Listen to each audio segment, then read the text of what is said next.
ጨርስ ያይዳል ጋብሪኤል ኤንዘና ጁሊያን አልቫሬዝ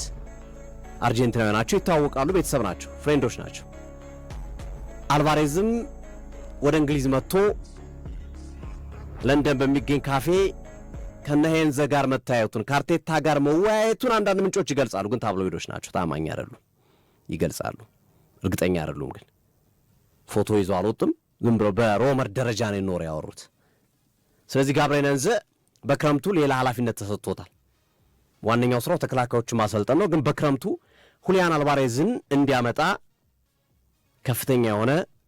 ስራ እንዲሰራ በአርቴታ በኩል ሚሽን ተሰጥቶታል